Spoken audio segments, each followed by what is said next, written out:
بسم اللہ الرحمن الرحیم کاشان بصیرت کے یوٹیوب چینل کے اوپر کتاب نفس المحموم کی آڈیو ریکارڈنگ کے ساتھ ہم حاضر ہیں. سب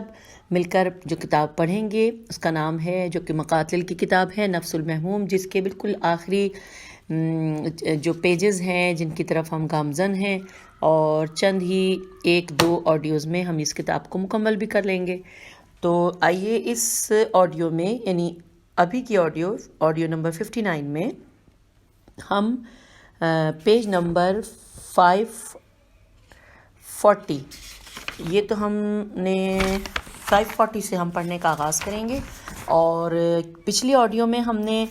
539 تک پڑھا تھا اور چھٹی فصل کا آغاز کر دیا تھا، اور جس کی ہیڈنگ تھی، اس کی میں ہجے کر دیتی ہوں، جیم زے عین فے زے عین، اور اسی کے 2 صفحات پڑھ لیے تھے. آئیے آگے اس آڈیو میں ہم آگے سے پڑھتے ہیں کہ اور چونکہ وہ علی اکبر علیہ السلام کی شہادت نفس المحموم میں ذکر کر چکا ہوں، لہٰذا یہاں میں ان کا مقتل و شہادت اختصار کے ساتھ پیش کرتا ہوں. علی بن الحسین سب لوگوں سے زیادہ خوبصورت تھے اور رسول اللہ صلی اللہ علیہ وآلہ وسلم کے ساتھ خلقت، اخلاق اور گفتار میں تمام لوگوں سے زیادہ مشابہت رکھتے تھے، اور انہوں نے اپنے چچا حسن علیہ السلام اور اپنے باپ حسین علیہ السلام کی گود میں پرورش پائی تھی، اور ان دونوں کے آداب سے مزین تھے، جیسا کہ اس امر کی وہ الفاظ دیتے ہیں کہ جو کافی تہذیب اور فقیہ سے معتبر منقول زیارت میں ہیں، جس میں آپ پر سلام ہے: السلام علیکہ یا بن الحسن والحسین. پس جب عاشور کے دن ان کے باپ کے ساتھ کوئی باقی نہ رہا سوائے ان کے اہل بیت کے، تو ان کے غیرت مند نفس نے انہیں اہل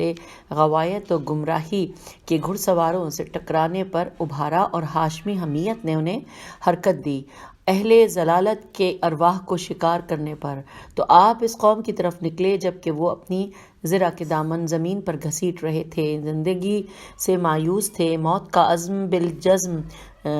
کر چکے تھے، اور ان کا مظلوم باپ ان کی طرف حسرت و یاس سے دیکھ رہا تھا، اس کی آنکھوں سے آنسو جاری تھے، ان کا دل جل رہا تھا، اللہ تعالیٰ کی بارگاہ میں حزن و ملال کو ظاہر کر رہا تھا، جیسا کہ بعض معتبر مقاتل میں ہے کہ امام حسین علیہ السلام نے اپنی ریش مبارک کو آسمان کی طرف بلند کیا، اور آپ کی زبان حال یہ تھی کہ مجھے دردناک مصیبت اور عظیم صدمہ پہنچا ہے. میں اپنی پراگندگی، شدت غم اور حزن و ملال کی شکایت اللہ کی بارگاہ میں کرتا ہوں، کیونکہ داڑھی کو پکڑ کر بلند کرنا حزن و ملال اور غم و غصے کے ہجوم کی علامت ہے، جیسا کہ ہمارے شیخ و بزرگ رئیس المحدثین ابو جعفر بن بابویا قمر نے اس طرف اشارہ کیا ہے. بریکٹ میں لکھا ہے، شیخ ابن بابویا نے علل الشرائع میں کہا ہے کہ حضرت موسیٰ کہ اپنے بھائی کی داڑھی اور سر پکڑنے کی حکمت و فلسفہ یہ ہے: حضرت موسیٰ نے اپنے بھائی کا سر اور داڑھی اس طرح پکڑی جیسے انسان اپنا سر اور داڑھی پکڑتا ہے، اس عادت کی بنا پر کہ جو لوگوں میں جاری و ساری ہے کہ جب کوئی شخص غمزدہ ہوتا ہے یا اس پر کوئی عظیم مصیبت آن پڑتی ہے تو اپنے وہ سر پر ہاتھ رکھ لیتا ہے، اور جب کوئی عظیم صدمہ اسے لاحق ہوتا ہے تو داڑھی پکڑ لیتا ہے. گویا آپ نے جو کچھ کیا اس سے جناب ہارون کو بتایا کہ ان کے لیے غم و غصہ کرنا اور جز و فضا کرنا اس فعل پر جو قوم بجا لائی ہے واجب و ضروری ہے، اور ضروری ہے کہ وہ اپنے آپ کو مصیبت میں سمجھیں اور اس چیز سے کہ جو انہوں نے کی ہے، کیونکہ امت نبی اور حجت خدا اسے بمنزلہ بھیڑوں کے ہے، اور چرواہے سے اور کون زیادہ حق رکھتا ہے غم منانے کا بھیڑوں سے کے پراگندہ ہونے اور ہلاک ہونے سے ان کے چرواہے سے، جبکہ وہ ان کی حفاظت پر موکل ہے اور ان کی اصلاح کے لیے اسے رکھا گیا ہے اور اس کی خدمات حاصل کی گئی ہیں، اور خدا نے ثواب کا وعدہ دیا ہے ان کی ہدایات و ارشاد کرنے اور اچھی نگہبانی کرنے پر، اور عقاب و عذاب کی دھمکی دی تھی. یہ پیج 541 پہ آگئے. اس کی ضد پر جو انہیں ضائع چھوڑ دینا ہے، اور اس طرح تھا امام حسین علیہ السلام کا عمل جب آپ کو یاد آئی وہ قوم جو آپ سے لڑ رہی تھی، آپ کے احترامات کے باوجود کہ جن کی وہ رعایت نہیں کر رہے تھے، تو آپ نے اپنی داڑھی پکڑ لی اور گفتگو کی۔ تو اس نے امام حسین علیہ السلام کا اپنی داڑھی مبارک کو ان کے بیٹے علی کے قتال کی طرف جانے کے وقت پکڑنے کا راز معلوم ہوا، جیسا کہ جناب ام کلثوم کے اپنا ہاتھ کو شہادت حسین علیہ السلام کے بعد ندبہ کرتے ہوئے سر پر رکھتے ہوئے یہ کہنا کہ بس جناب علی اکبر نے اس قوم پر حملہ کیا، اور وہ کہہ رہے تھے، عربی ہے، اس کی اردو پڑھتے ہیں، کہ میں تمہیں تلوار سے اتنا ماروں گا کہ وہ مڑ جائے گی، یہ ہاشمی علوی نوجوان کی ضرب ہوگی۔ آج میں مسلسل اپنے باپ کی حمایت کرتا رہوں گا، خدا کی قسم غلط باپ کی طرف جو بلایا جاتا ہے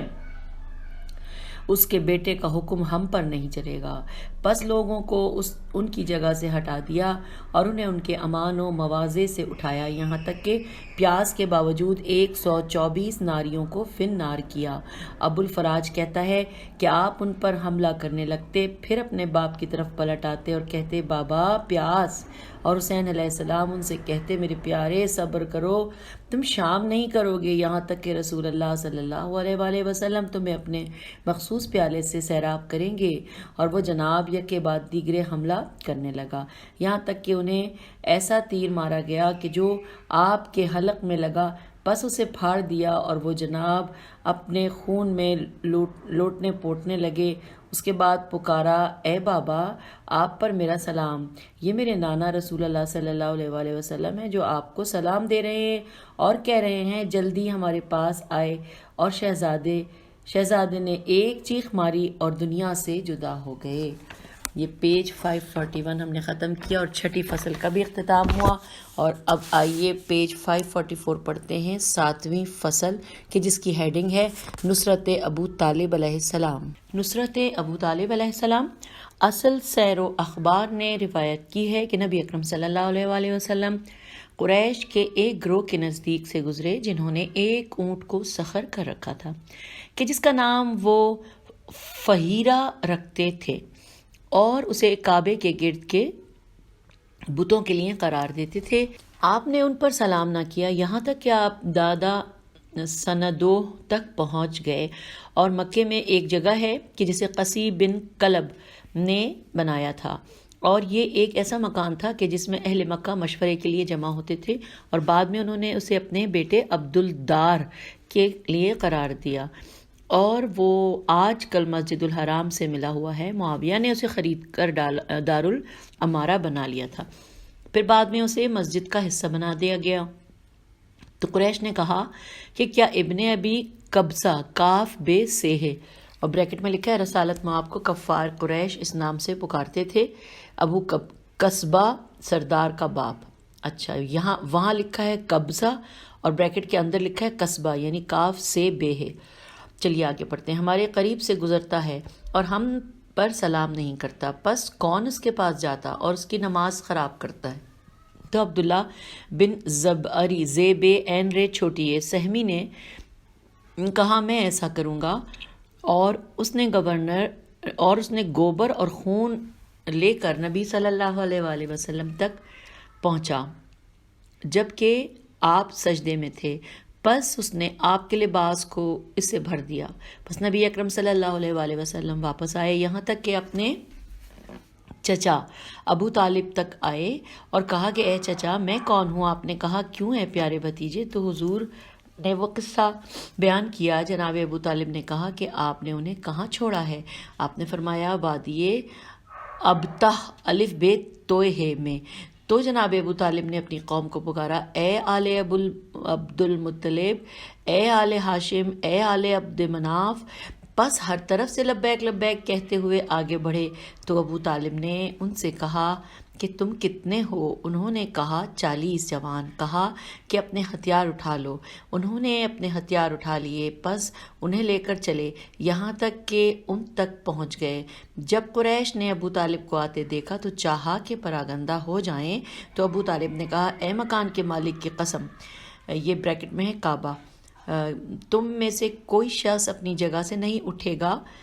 مگر یہ کہ میں اسے تلوار سے اٹھا لوں گا۔ پھر ایک سخت پتھر کی طرف آئے جو ابتح الف بے توہے میں پڑھا تھا۔ اس پر 3 ضربیں لگائیں اور اس کے 3 ٹکڑے کیے، پھر کہا کہ اے محمد صلی اللہ علیہ وآلہ وسلم، تو نے سوال کیا تم کون ہو؟ پھر ابو طالب نے یہ اشعار شروع کیے۔ یہ اشعار عربی میں ہیں لیکن ہم اس کو پڑھتے ہیں اور ہم پیج نمبر 543 پہ آ گئے ہیں۔ لکھا ہے کہ تم ان میں ہو اے محمد صلی اللہ علیہ وآلہ وسلم، قوم کے سردار، شریف اور بزرگ قوم جسے سردار بنایا گیا ہے، محترم سرداروں کا جو پاک و پاکیزہ ہیں اور جن کی ولادت پاکیزہ ہے، جن کی اصلی اور جڑ بہترین ہے، اور جو عمرو یعنی بریکٹ میں لکھا ہے ہاشم، سردار قوم، بردبار اور بہت عطا کرنے والا ہے، جو یگانہ روزگار تھا جس نے کھانا، اب بریکٹ میں لکھا ہے کھانا کے بعد کہ جو روغن خرما اور دہی سے بنا گیا ہو، اور بریکٹ بند ہو گیا، چور چور کیا بڑے بڑے پیالوں میں، جبکہ مکے کی زندگی بہت سخت تھی، پس اسی پر سنت جاری ہوئی اور اس میں روٹیوں کو سرید کیا جانے لگا، اور ہمارے لیے ہے حاجیوں کا پانی پلانا کہ جس میں کشمش ڈالی جاتی ہے، اور ہمارے لیے ہے مقام معز زماں، اب بریکٹ میں لکھا ہے کہ وہ تنگ جگہ جو مکہ و منی کے درمیان ہے، اور وہ کہ جسے میدان عرفات سے نے گھیر رکھا ہے، اور مسجد الحرام تم پر کس طرح ظلم ہو سکتا ہے حالانکہ میں ابھی نہیں مرا، اور میں سخت قسم کا اژدہا ہوں، اور تمہارے باپ کے بیٹے گویا کہ بیشا کے شیر ہیں اور بھڑکتی آگ ہیں، میں تجھ سے سچا وعدہ کرتا ہوں اور تجھ سے جھوٹ نہیں بولا جائے گا، تم ہمیشہ درست اور صحیح بات کرتے تھے جبکہ تم بچے تھے اور ابھی تمہیں داڑھی ہی نہیں آئی تھی۔ اگلا پیراگراف ہے کہ آپ نصیحت کو ظاہر کرنے والے ہیں، راہ خدا میں کوشش کرنے والے ہیں، آپ کی وجہ سے بادل گرجتا ہے اور تیرے چہرے کے صدقے میں اس کے قطرات اور زیادہ پانی سیراب کرتا ہے، آپ ہی شدائد میں وسیلہ و ذریعہ ہیں اور عطا کرنے والی موسم نہار ہیں۔ پھر ابو طالب نے کہا کہ اے محمد، ان میں سے کون تھا جس نے آپ سے بے ادبی کی؟ تو نبی اکرم صلی اللہ علیہ وآلہ وسلم نے ابن زبعریق چھوٹی ربری کی طرف اشارہ کیا، پس اسے جناب ابو طالب نے اپنے قریب بلایا، پس اس کی ناک پر مکے مارے کہ اس کا خون بہنے لگا، پھر گوبر اور خون منگوانے کا حکم دیا اور اس جماعت کے سر پر پھر اس کے بعد کہا کہ اے میرے پیارے بھتیجے، کیا اب آپ راضی ہیں؟ تم نے سوال کیا تھا کہ تم کون ہو؟ تم محمد بن عبداللہ ہو۔ پھر حضرت آدم تک ان کا نسب پڑھا اور کہا خدا کی قسم، ان میں سے زیادہ شریف حسب والا، زیادہ بلند منصب و مقام والا یہ جماعت ہے قریش، جو تم میں سے چاہے کہ وہ کوئی حرکت نہ کرے تو کر دیکھے، میں وہ ہوں کہ جسے تم جانتے ہو۔ پیج 544۔ مؤلف کہتے ہیں کہ اور جو کچھ رسول اللہ صلی اللہ علیہ وآلہ وسلم کی حضرت ابو طالب کے ہاتھ اور زبان سے نصرت کرنے اور آپ سے دفاع کرنے کے سلسلے میں وارد ہوا ہے، اس سے کہیں زیادہ ہے کہ اسے ذکر کیا جائے، اور جناب نبی اکرم صلی اللہ علیہ وآلہ وسلم جب محاصرے کے دنوں میں تھے تو جب بستر پر سوتے تو لوگ سو جاتے، ابو طالب آتے اور حضرت صلی اللہ علیہ وآلہ وسلم کو ان کی بستر سے اٹھاتے اور حضرت علی علیہ السلام کو ان کی جگہ سلاتے، اور آن جناب پر اپنی اولاد اور اپنے بھائیوں کی اولاد کو موکل و نگران مقرر کرتے۔ پس علی علیہ السلام نے کہا اے بابا، میں اس رات قتل ہو جاؤں گا، تو ابو طالب سلام اللہ علیہ نے کہا کہ اے بیٹے، ضرور صبر کرو، کیونکہ صبر ہی زیادہ بہتر ہے، ہر زندہ موت کی طرف جاتا ہے، ہم نے تیرا امتحان کیا ہے اور امتحان شدید و سخت ہے۔ نجیب بن نجیب پر مذبح و قربان ہونے کا، اگر موت تجھے پے در پے تیر مارے تو کوئی لگے گا، کوئی نہیں لگے گا، ہر زندہ اگرچہ طویل عمر گزارے اس کے حصوں میں سے اپنا حصہ لے گا۔ تو حضرت علی نے جواب میں کہا کہ کیا آپ مجھے احمد مجتبیٰ صلی اللہ علیہ وآلہ وسلم کی نصرت میں صبر کرنے کا حکم دیتے ہیں؟ اور خدا کی قسم جو بات میں نے کہی ہے وہ جزع و فضع سے یا گھبراہٹ کی بنا پر نہیں، لیکن میں دوست رکھتا ہوں کہ آپ میری نصرت و مدد کو دیکھیں اور جانیں کہ میں ہمیشہ سے آپ کا مطیع تھا، اور میری کوشش احمد کی نصرت میں، جو کہ نبی اور ہادی برحق اور بچپن اور جوانی میں قدم رکھتے ہوئے قابل تعریف ہیں، اللہ کی رضا ہے۔ یہاں پہ انورٹڈ کاما کلوز ہو گیا ہے۔ اگلا پیراگراف ہے کہ رسول اللہ صلی اللہ علیہ وآلہ وسلم نے فرمایا، ہمیشہ قریش مجھے اذیت پہنچانے سے بزدل تھے، یہاں تک کہ ابو طالب فوت ہوئے، اور اس کے علاوہ بھی ان کے ایمان و ایقان اور نصرت و مدد کے بہت سے دلائل ہیں اور بہت کہا ہے ابن ابی الحدید نے کہ اگر ابو طالب اور ان کے بیٹے نہ ہوتے تو دین اپنا تشخص برقرار رکھ کر قائم نہیں ہو سکتا تھا۔ اس نے مکے میں اسے پناہ دی اور اس کی حمایت کی، اور اس نے یثرب اور مدینے میں موت کو کھینچا اور اس کی سختی برداشت کی۔ مؤلف کہتا ہے اور اس کے بارے میں ان دونوں کے بارے میں ہمارے آقا و سردار عباس نے اقتدا کی، رسول اللہ صلی اللہ علیہ وآلہ وسلم کے فرزند کی نصرت کرنے اور ان سے مواسات و ہمدردی کرنے میں، پس ان کا کردار اپنے باپ دادا کے کردار کے مشابہ تھا۔ پیج 545 پہ ہیں ہم۔ بس آپ دیکھیں جناب ابو طالب کے اس قول کو جو انہوں نے رسول اللہ صلی اللہ علیہ وآلہ وسلم کی نصرت میں محاصرے کے دنوں میں کہا ہے کہ ہمارے بارے میں یہ گمان نہ کرنا کہ ہم محمد کو مسافرت میں یا وطن میں چھوڑ دیں گے، تحقیق ہم میں سے ہاشمی ہاتھ ان کی حفاظت کرے گا، اور ان کی سواری لوگوں میں زیادہ سخت سواری ہے۔ پھر آپ دیکھیں ان کے پوتے ابو الفضل العباس علیہ السلام کا قول عاشورے کے دن فرزند رسول صلی اللہ علیہ وآلہ وسلم، فرزند رسول اللہ کی نصرت و مدد میں کہ خدا کی قسم اگرچہ تم نے میرا دایاں ہاتھ کاٹ دیا ہے میں اپنے دین سے دفاع کرتا رہوں گا، اور صادق الیقین امام سے کہ جو پاک و پاکیزہ امین نبی کا بیٹا ہے۔ اس کے علاوہ بھی ان کا کلام ہے، شاید اسی طرف اشارہ کیا ہے آپ کی اس زیارت میں جو شیخ مفید وغیرہ سے ہے، اس فقرے کے ساتھ منقول ہے کہ پس خدا آپ کو ملحق کرے آپ کے باپ دادا کے درجے کے ساتھ جنت نعیم کے گھر میں۔ یہاں پہ یہ صفحہ 544 ختم ہوتا ہے اور 7ویں فصل بھی ختم ہوتی ہے۔ اگلی اور جو 8ویں فصل کی طرف ہم آ گئے ہیں کہ جس کی ہیڈنگ ہے مصائب کربلا کے اثرات۔ شیخ اجل علی بن خزازقمی نے جناب عمار سے روایت کی ہے کہ وہ رسول اللہ صلی اللہ علیہ وآلہ وسلم کے ساتھ ایک جنگ میں تھے تو نبی اکرم نے اپنی ایک گفتگو میں ان سے کہا کہ اے عمار، عنقریب میرے بعد فتنہ و فساد برپا ہوگا، جب ایسا وقت آئے تو علی علیہ السلام اور ان کی جماعت کی پیروی کرنا، کیونکہ علی علیہ السلام حق کے ساتھ ہیں اور حق علی علیہ السلام کے ساتھ ہے۔ اے عمار، تحقیق تم عنقریب میرے بعد علی علیہ السلام کی معیت میں صفین میں بیعت توڑنے والوں اور حق سے منہ موڑنے والوں سے جنگ کرے گا، پھر تجھے باغی گروہ قتل کرے گا۔ عمار کہتے ہیں میں نے کہا یا رسول اللہ، کیا یہ اللہ اور آپ کی رضا اور خوشنودی میں نہیں ہوگا؟ فرمایا ہاں، یہ تیرا جہاد اور قتل ہونا اللہ اور میری رضا اور خوشنودی میں ہوگا، اور تیرا آخری زاد راہ دودھ کا شربت ہوگا جسے تو پیے گا۔ پس جب جنگ صفین کا زمانہ آیا تو عمار بن یاسر امیر المومنین علیہ السلام کی طرف نکلے اور ان سے عرض کیا کہ اے رسول اللہ کے بھائی، کیا مجھے اذن و جہاد دیتے ہیں؟ تو آپ نے فرمایا ابھی ٹھہرو، خدا تم پر رحم کرے۔ تھوڑی دیر کے بعد یہی بات دہرائی تو آپ نے اسی قسم کا جواب دیا۔ جب تیسری مرتبہ دہرائی تو امیر المومنین علیہ السلام رو پڑے۔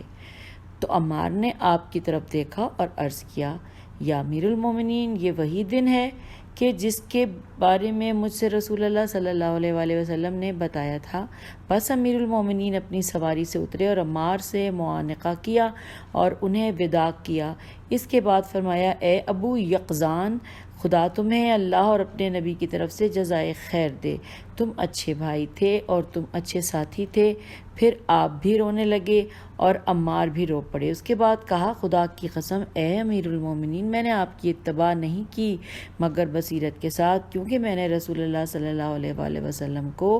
حنین کے دن کہتے ہوئے سنا کہ اے عمار، عنقریب میرے بعد فتنہ و فساد برپا ہوگا، جب ایسا ہو تو علی علیہ السلام اور اس کی جماعت کی پیروی کرنا، کیونکہ وہ حق کے ساتھ ہے اور حق اس کے ساتھ ہے، اور عنقریب تم میرے بعد ناقصین اور قاسطین یعنی بیعت توڑنے اور حق سے منہ موڑنے والوں سے جنگ کرو گے۔ پس خدا آپ کو اے امیر المومنین اسلام کی طرف سے بہترین جزا دے کہ آپ نے حق ادا کیا اور اسلام کی تبلیغ کی اور نصیحت کی اور خلوص دکھایا۔ پھر عمار سوار ہوئے اور امیر المومنین بھی سوار ہو گئے۔ پھر میدان قتال کی طرف عمار نکلے، پھر پانی مانگا تو کہا گیا کہ ہمارے پاس پانی نہیں ہے۔ پیج 547۔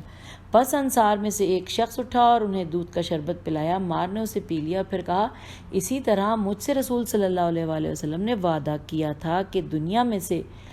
میرا آخری زاد راہ دودھ کا شربت ہوگا۔ پھر دشمن قوم پر حملہ کیا اور 18 افراد کو قتل کیا۔ پس اہل شام میں سے 2 مرد ان کی طرف نکلے، پس ان دونوں نے انہیں نیزے مارے کہ جس سے شہید ہو گئے۔ ان پر اللہ کی رحمت ہو۔ جب رات ہوئی تو امیر المومنین نے مقتولین میں چکر لگایا، پس عمار کو پڑا ہوا دیکھا تو ان کا سر اپنی ران پر رکھا اور اس کے بعد رو پڑے اور یہ اشعار پڑھنے لگے کہ اے وہ موت جو مجھے چھوڑنے والی نہیں، مجھے راحت و آرام پہنچا دے، کیونکہ تو نے میرا ہر دوست نابود کر دیا ہے۔ میں تجھے بابصیرت سمجھتا ہوں ان لوگوں کے بارے میں کہ جن سے میں محبت کرتا ہوں، کیونکہ ان کی طرف تو کسی دلیل و رہبر کے ساتھ جاتی ہے۔ مؤلف کہتے ہیں کہ جب امیر المومنین کی یہ حالت ہے عمار کے قتل و شہادت کے بعد، تو ان کے فرزند حسین علیہ السلام کی کیا حالت ہوگی؟ ان کے بھائی اور ان کے ناصر و مددگار جناب عباس علیہ السلام کی شہادت کے بعد کہ جنہیں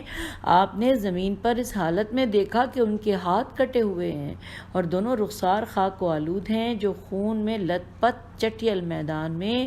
ریت صحرا پر پڑے ہیں۔ روایت ہے کہ جنگ احد میں جب حمزہ رضی اللہ عنہ شہید ہوئے تو ان کا شکم پارا کر کے ان کا جگر نکالا گیا اور ان کا مسئلہ میم سے لام ہے اور بریکٹ میں لکھا ہوا ہے کہ ناک کان وغیرہ اعضاء کاٹنا کیا گیا۔ جب جنگ ختم ہوئی تو رسول اللہ صلی اللہ علیہ وآلہ وسلم نے فرمایا، میرے چچا حمزہ کا کسے پتہ اور علم ہے؟ آپ کی خدمت میں حارث بن سما سواد میم ہے نے عرض کیا کہ میں ان کی جگہ کو جانتا ہوں۔ پس وہ آیا یہاں تک کہ جناب حمزہ کی لاش پر رک گیا۔ پس اس نے پسند کیا کہ رسول اللہ صلی اللہ علیہ وآلہ وسلم کی طرف پلٹ کر جائے اور انہیں ان کی خبر دے۔ پس رسول اللہ صلی اللہ علیہ وسلم نے امیر المومنین سے فرمایا، یا علی اپنے چچا کو تلاش کرو۔ پس حضرت علی علیہ السلام آئے اور حمزہ کی لاش پر کھڑے ہو گئے اور ناپسند کیا کہ رسول اللہ صلی اللہ علیہ وآلہ وسلم کی طرف پلٹ جائیں۔ پس رسول اللہ صلی اللہ علیہ وآلہ وسلم خود آئے یہاں تک کہ ان کی لاش پر کھڑے ہو گئے۔ جب دیکھا اس چیز و عمل کو جو ان کے ساتھ کیا گیا تھا تو رونے لگے۔ اس کے بعد کہا، خدایا حمد تیرے لیے ہے اور شکایت بھی تیری ہی بارگاہ میں ہے، اور تجھ سے ہی مدد چاہی جا سکتی ہے اس چیز پر کہ جسے میں دیکھ رہا ہوں۔ اب بریکٹ میں لکھا ہے کہ پھر فرمایا کہ اگر میں کامیاب ہوا تو میم سے لامحے کروں گا اور پھر مسئلہ کروں گا۔ عز و جل سے نے یہ آیت نازل کی، سورہ نحل کی آیت نمبر 126، اور اگر عقاب کرو اتنا عقاب کرو جتنا تمہیں دیا گیا ہے، اور اگر صبر کرنے والوں کے لیے بہتر ہے۔ تو رسول اللہ صلی اللہ علیہ وآلہ وسلم نے فرمایا، میں صبر کروں گا۔ ہم پیج نمبر 408 پر آ گئے ہیں، اور روایت ہے کہ نبی اکرم صلی اللہ علیہ وآلہ وسلم نے جناب حمزہ پر اپنی چادر ڈال دی جو آپ نے پہن رکھی تھی، لیکن جب سر کی جانب سے اسے بڑھاتے تو ان کے پاؤں ظاہر ہو جاتے اور جب پاؤں کی طرف بڑھاتے تو سر ظاہر ہو جاتا۔ تو سر کی طرف بڑھایا اور اس کے پاؤں پر گھاس پھوس ڈال دیا۔ لیکن عباس سلام اللہ علیہ کا سر عاشور کے دن بریکٹ میں لکھا ہے گرز کے وار سے بریکٹ کلوز کھل گیا تھا اور ان کے دونوں ہاتھ کٹ گئے تھے، اور آپ زخموں سے چور چور ہونے کے بعد شہید ہوئے، اور حکیم بن طفیل خدا سے ذلیل و رسوا کرے نے آپ کا لباس اتارا تھا۔ جب حسین علیہ السلام نے انہیں دیکھا تو رونے لگے، اور آن جناب علیہ السلام سے حکایت ہوئی کہ فرمایا کہ اس وقت میری کمر ٹوٹ گئی اور میری تدبیر و چارہ کار تھوڑا اور کم ہو گیا، اور آپ حق رکھتے تھے کہ کہیں، کیونکہ حکایت ہوئی ہے حضرت لقمان سفر سے واپس آئے تو راستے میں ان کا غلام انہیں ملا، تو لقمان نے پوچھا کہ میرے والد کا کیا ہوا؟ اس نے کہا فوت ہو گئے۔ تو کہا کہ میں اپنے امر و معاملے کا خود مالک ہو گیا ہوں۔ پوچھا میری بیوی کا کیا ہوا؟ اس نے کہا کہ وہ بھی فوت ہو گئی ہے۔ تو لقمان نے کہا کہ فرش اور بستر کی تجدید ہوئی۔ پوچھا میری بہن کیا ہوئی؟ کہا کہ وہ بھی مر گئی ہے۔ تو کہا کہ میری پردہ پوشی ہوئی۔ پوچھا میرا بھائی کیا ہوا؟ جب اس نے کہا کہ وہ بھی فوت ہو گیا ہے تو کہا کہ میری کمر ٹوٹ گئی۔ اور حکایت ہے کہ جب جناب سید رضی اللہ فوت ہوئے 6 محرم سن 406 میں، تو وزیر فخر الملک تو تمام اعیان و اشراف اور سب قاضی ان کے جنازے پر حاضر ہوئے، لیکن ان کے بھائی سید مرتضیٰ رضی اللہ تعالی عنہ کے پر ان پر جزا و فضا و دکھ اور درد کی وجہ سے اپنے جد امجد موسیٰ بن جعفر صلوات اللہ علیہ کے مشہد اور مزار پر چلے گئے، کیونکہ ان میں طاقت اور توانائی نہیں تھی کہ اپنے بھائی کے جنازے اور اس کے دفن ہونے کو دیکھ سکیں، اور ان کی نماز جنازہ فخر الملک ابو غالب نے پڑھائی، اور پھر خود دن کے آخری حصے میں سید مرتضیٰ کے پاس مشہد کاظمی سلام اللہ علیہ کے مشرفہ میں گئے اور انہیں گھر کی طرف لازمی طور پر واپس جانے پر مجبور کیا، اور مجھے بہت زیادہ رقت طاری ہوئی ہے۔ جناب عباس کی والدہ گرامی فاطمہ ام البنین رضی اللہ عنہما کے مرثیے سے کہ جسے ابو الحسن افش الف ف شین نے شرح کامل میں پیش کیا ہے، اور وہ محضرہ ہر روز جنت البقیع کی طرف نکلتی تھیں اور ان کا مرثیہ پڑھتی اور ان کے بیٹے عبداللہ کو اٹھائے ہوتی، پس ان کا مرثیہ سننے کے لیے اہل مدینہ جمع ہو جاتے اور ان میں مروان بن حکم بھی ہوتا، پس اندوہناک ہو کر روتے۔ وہ ندبہ اس محضرہ رضی اللہ عنہما کا یہ قول ہوتا کہ عربی ہے، اس کو پڑھتے ہیں، اس کی اردو، کہ اے وہ کہ جس نے شیر کو دیکھا ان بھیڑوں کی جماعتوں پر حملہ کرتے جن کے پاؤں چھوٹے اور چہرے قبیح تھے، اور اس کے پیچھے حیدر کے بیٹے تھے جو ہر ایک شیر تھا تہ بتہ بیٹھے ہوئے گردن کے بالوں والا، مجھے خبر دی کہ میرے بیٹے کے سر پر ضرب لگی ہے اور اس کا ہاتھ بھی کٹ گیا ہے، ہائے افسوس میرے شیر بچے پر جس نے اپنے سر کے ساتھ عمدن ضرب کو پھیرا، اگر تیری تلوار تیرے ہاتھوں میں ہوتی تو اس کے قریب نہ آتا۔ نیز اسی خاتون کے یہ اشعار ہیں کہ وائے ہو تجھ پر مجھے ام البنین کہہ کر نہ پکار، کہ اس سے مجھے تو بیشا کے شیر یاد دلاتی ہے، میرے بیٹے کہ جن کی وجہ سے میں پکاری جاتی تھی آج میں اکیلی رہ گئی ہوں، اور بیٹے نہیں ہیں، 4 تھے ٹیلوں کی گھروں ایسے جنہوں نے شاہ رگ کے کٹنے سے موت سے وصال کیا ہے، نیزوں نے ان کے اعضاء و جوارے میں نزا کیا، بس ان میں سے ہر ایک نیزہ زنی سے پچھاڑا گیا، ہائے افسوس کیا ایسے ہے جیسا کہ مجھے لوگوں نے خبر دی ہے کہ عباس کا دایاں بایاں بازو کٹ گئے تھے، غموں اور احزان کی آگ کا بھڑکنا فاطمہ علیہ السلام کے مرثیے کے ذکر سے جو انہوں نے اپنے باپ پر کیا جو انسانوں اور جنوں کے سردار تھے۔ مؤلف کہتے ہیں کہ جب میں نے ام البنین کا مرثیہ ذکر کیا تو میرے دل میں آیا کہ جناب فاطمہ الزہرا علیہ السلام نے جو اپنے باپ کا مرثیہ کہا ہے اسے بھی ذکر کروں، بعد اس کے کہ ہم ان کے کچھ حزن و ملال و گریہ و بکا تذکرہ کرتے ہیں۔ آپ کو معلوم رہے جس وقت رسول اللہ صلی اللہ علیہ وآلہ وسلم کی رحلت ہوئی تو مدینے میں ایک ہی چیخ و پکار بن گیا، پس نہیں تھا اس میں کوئی مگر رونے والی عورت اور ندبہ کرنے والا مرد اور ندبہ کرنے والی عورت، اور آپ کی مصیبت سب سے زیادہ آپ کے پاکیزہ اور اہل بیت پر تھی، خصوصاً آپ کے چچا زاد اور بھائی امیر المومنین صلوات اللہ علیہ پہ۔ پس آپ پر رسول اللہ صلی اللہ علیہ وآلہ وسلم کی وفات سے وہ مصیبت نازل ہوئی تو گمان نہیں کہ اگر پہاڑ اسے اٹھاتے تو برداشت کر سکتے، اور آپ کے اہل بیت میں سب سے زیادہ حزن و ملال ہماری سردار مظلومہ پیج 550 مظلومہ فاطمہ الزہرا سلام اللہ علیہما کو تھا۔ ان پر اتنا حزن و ملال وارد ہوا کہ جسے اللہ عز و جل کے علاوہ کوئی نہیں جانتا، اور ان کا حزن و ملال اور گریہ و بکا تازہ و سخت شدید ہو رہا تھا، نہ ان کا کراہنا ساکن ہوتا تھا اور نہ ہی ان کے رونے کی آواز میں سکون آتا تھا، اور جو نیا دن آتا تھا ان کی بکا اور گریہ پہلے دن کی نسبت زیادہ ہوتا۔ ایک دن جناب سیدہ نے فرمایا میں چاہتی ہوں کہ میں اپنے باپ کے مؤذن کی اذان کی آواز سنوں۔ یہ بات بلال تک پہنچی تو انہوں نے نبی اکرم صلی اللہ علیہ وآلہ وسلم کے بعد اذان کہنی چھوڑ دی تھی۔ پس انہوں نے اذان کہنی شروع کی۔ جب اللہ اکبر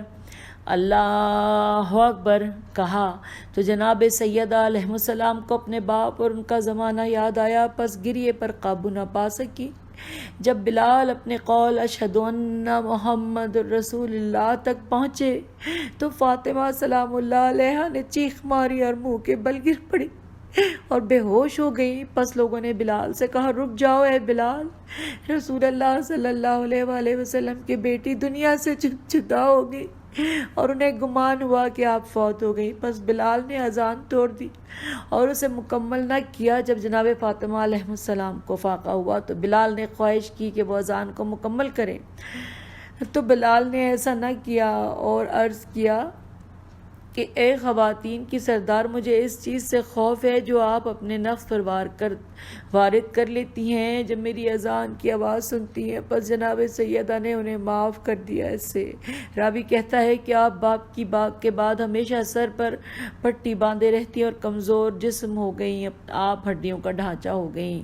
ہر وقت آنکھوں میں آنسو رہتے تھے، دل جلتا رہتا، لمحہ بلمحہ ان پر غشی طاری ہو جاتی اور اپنے دونوں بچوں سے کہتی کہاں گئے تمہارے وہ بابا جو تمہاری عزت و اکرام کرتے اور یکے بعد دیگرے تمہیں اٹھائے رکھتے؟ کہاں ہے وہ تمہارے باپ کہ جو سب سے زیادہ تم پر شفیق و مہربان تھے، جو تمہیں زمین پر نہیں چلنے دیتے تھے اور میں نے انہیں کبھی نہیں دیکھا کہ اس دروازے کو کھولتے مگر یہ